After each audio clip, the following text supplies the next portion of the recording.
Bonjour, mesdames et messieurs, bienvenue dans ce flash d'information. Le président Alassane Ouattara a reçu hier les lettres de créance de 5 nouveaux ambassadeurs.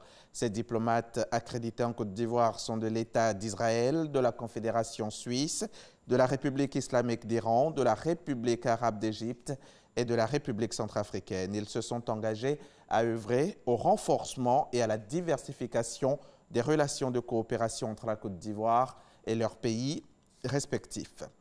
Nous sommes le 15 novembre 2019 et c'est la journée nationale de la paix. La célébration officielle aura lieu ce vendredi dans la commune de Yopougon et sera présidée par Mariatou Koné, la ministre de la Solidarité, de la Cohésion sociale et de la lutte contre la pauvreté. Nos reporters sont sur place, leur compte rendu dans nos différents journaux.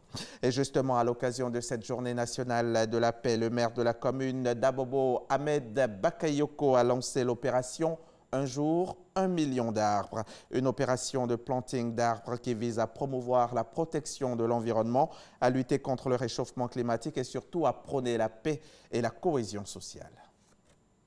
Opération Un jour, 1 million d'arbres à Abobo. Une initiative du premier magistrat de la dite commune, Ahmed Bakayoko, et de son conseil municipal. Le maire d'Abobo, par le planting d'arbres, veut faire de sa circonscription un modèle de préservation de l'environnement et de lutte contre le réchauffement climatique. On est tous concernés par cette question écologique, de rebâtir notre patrimoine forestier. Il faut planter un arbre c'est la vie. 1 million d'arbres aujourd'hui sur l'ensemble du territoire, c'est vraiment un acte dont les bénéfices viendront pour les générations à venir. À l'occasion de l'opération planting d'arbres, couplée avec la journée nationale de la paix, le maire Ahmed Bakayoko prône la cohésion sociale. Quand notre pays est en paix, il peut se bâtir, il peut se construire. Et puis la paix nous fait nous fréquenter, nous aimer, nous cohabiter dans des bonnes conditions, avoir un environnement harmonieux. Les populations d'Abobo, à l'image de tous les Ivoiriens, s'invitent à la culture du développement durable. C'était un reportage de Jean-Marc Djadji. Hier jeudi, le Trésor public de Côte d'Ivoire a émis sur le marché boursier régional 2 emprunts obligataires sur les périodes 2019-2026 et 2019-2029. Montant total de la cotation, 134 milliards de francs CFA. Titre de l'obligation, 10 000 francs CFA. Nous y reviendrons plus en détail dans le Trésor avec notre reporter Francis Boifo.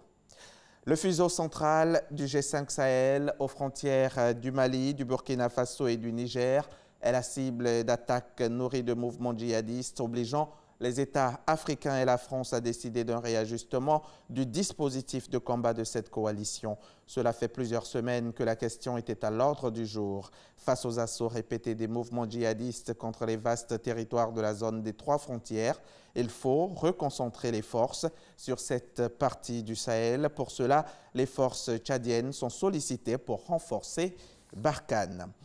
C'était il y a un an, jour pour jour, le 17 novembre 2018, les Gilets jaunes investissaient les ronds-points français pour ce qui allait constituer l'acte 1 de leur mouvement. Une mobilisation qui a puisé son origine dans la hausse des taxes sur le carburant et qui, au fil des semaines, s'est transformée en mouvement beaucoup plus global avec des revendications s'élargissant aux questions de pouvoir d'achat et de démocratie.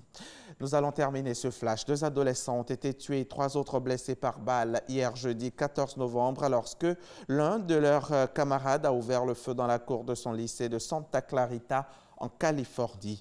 Le tireur a choisi le jour de son 16e anniversaire pour ouvrir le feu sur ses camarades dès l'entrée des cours. Peu après 7 heures, l'adolescent a sorti de son sac à dos un pistolet semi-automatique dans la cour de ce lycée de Santa Clarita, à une 60aine de kilomètres au nord de Los Angeles.